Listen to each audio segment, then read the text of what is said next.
Good morning. I am Theodore Roosevelt.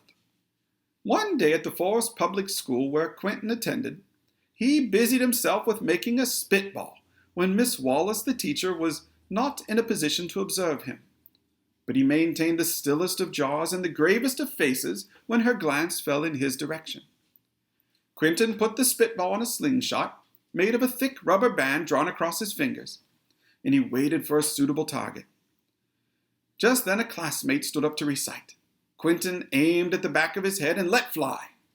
But his aim was poor, and the spitball went appallingly on and caught Miss Wallace full in the face. She rose from her seat, bore down directly on Quentin, caught him by the ear, and marched him off to the cloakroom.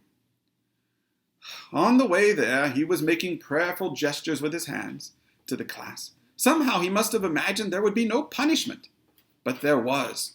In the cloakroom. Yet Quentin came back neither effectively punished nor humiliated, but obviously very angry. The following morning, I went to the school in the White House carriage. Many small faces pressed little noses against window panes to peer at me as I strode into the building. A moment later, I was in the classroom doorway, accompanied by a visibly flustered principal. Everyone dropped their work and stared open-mouthed. Quentin, to whom the visit was entirely a surprise, and, I believe, an unpleasant shock, turned purple, as I presented Miss Wallace with a large bouquet of flowers.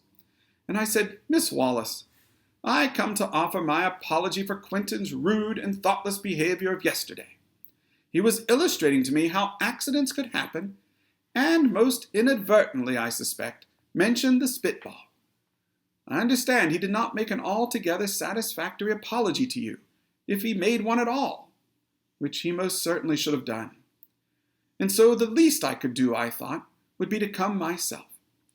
Of course, even now, it's not satisfactory because, as Quentin must learn, an apology, in order to be really acceptable, should be immediately made." Miss Wallace was quite overcome.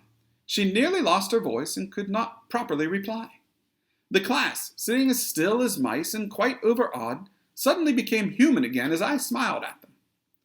One student's big voice boomed out from the back of the room. "Everybody stand up," he commanded, "for the president." I turned and looked at the little boy and said, "One boy at least has his manners with him today. That was very nice of you indeed." I then bowed to Miss Wallace, and without a glance or a word to Quentin, I left. I was told that after I left, Quentin said to himself, but quite audibly, "Golly,